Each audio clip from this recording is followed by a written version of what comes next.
First worship the immortal gods, as they are established and ordained by the law. Reverence the oath, and next the heroes, full of goodness and light. Honor likewise the terrestrial demons by rendering them the worship lawfully due to them. Honor likewise your parents, and those most nearly related to you. Of all the rest of mankind, make him your friend who distinguishes himself by his virtue.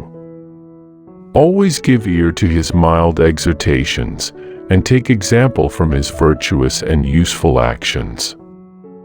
Avoid as much as possible hating your friend for a slight fault.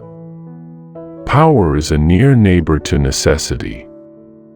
Know that all these things are just as what I have told you, and accustom yourself to overcome and vanquish these passions. First, gluttony, sloth, sensuality, and anger. Do nothing evil, neither in the presence of others, nor privately. But above all things respect yourself. In the next place, observe justice in your actions and in your words. And do not accustom yourself to behave yourself in anything without rule and without reason. But always make this reflection, that it is ordained by destiny that all men shall die. And that the goods of fortune are uncertain, and that just as they may be acquired, they may likewise be lost.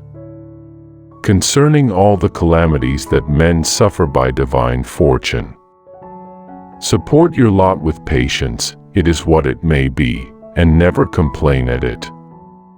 But endeavor what you can to remedy it. And consider that fate does not send the greatest portion of these misfortunes to good men.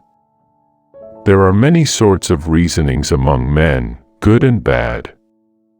Do not admire them too easily, nor reject them. But if falsehoods are advanced, hear them with mildness, and arm yourself with patience. Observe well, on every occasion, what I am going to tell you. Do not let any man either by his words, or by his deeds, ever seduce you, nor lure you to say or to do what is not profitable for yourself. Consult and deliberate before you act, that you may not commit foolish actions. For it is the part of a miserable man to speak and to act without reflection. But do the thing which will not afflict you afterwards, nor oblige you to repentance. Never do anything which you do not understand. But learn all you ought to know, and by that means you will lead a very pleasant life. In no way neglect the health of your body, but give it drink and food in due measure, and also the exercise of which it needs.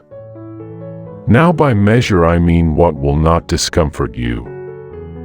Accustom yourself to a way of living that is neat and decent without luxury. Avoid all things that will occasion envy. And do not be prodigal out of season, like someone who does not know what is decent and honorable. Neither be covetous nor stingy, a due measure is excellent in these things. Only do the things that cannot hurt you, and deliberate before you do them. Never allow sleep to close your eyelids after you went to bed, until you have examined all your actions of the day by your reason. In what have I done wrong? What have I done? What have I omitted that I ought to have done? If in this examination you find that you have done wrong, reprove yourself severely for it. And if you have done any good, rejoice. Practice thoroughly all these things, meditate on them well, you ought to love them with all your heart. It is those that will put you in the way of divine virtue. I swear it by He who has transmitted into our souls the sacred quaternion, the source of nature, whose cause is eternal. But never begin to set your hand to any work until you have first prayed the gods to accomplish what you are going to begin. When you have made this habit familiar to you, you will know the constitution of the immortal gods and of men, even how far the different beings extend, and what contains and binds them together. You shall likewise know that according to law, the nature of this universe is in all things alike, so that you shall not hope what you ought not to hope, and nothing in this world shall be hidden from you. You will likewise know that men draw upon themselves their own misfortunes voluntarily, and of their own free choice. Unhappy they are. They neither see nor understand that their good is near them. Few know how to deliver themselves out of their misfortunes. Such is the fate that blinds humankind and takes away his senses.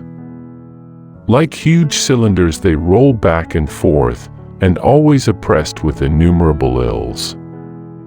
For fatal strife, natural, pursues them everywhere, tossing them up and down, nor do they perceive it. Instead of provoking and stirring it up, they ought to avoid it by yielding. Oh, Jupiter, our Father, if you would deliver men from all the evils that oppress them, show them of what daemon they make use.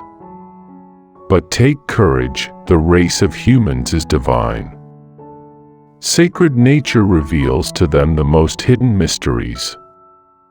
If she impart to you her secrets, you will easily perform all the things which I have ordained thee. And by the healing of your soul, you wilt deliver it from all evils, from all afflictions. But you should abstain from the meats, which we have forbidden in the purifications and in the deliverance of the soul. Make a just distinction of them, and examine all things well. Leave yourself always to be guided and directed by the understanding that comes from above, and that ought to hold the reins.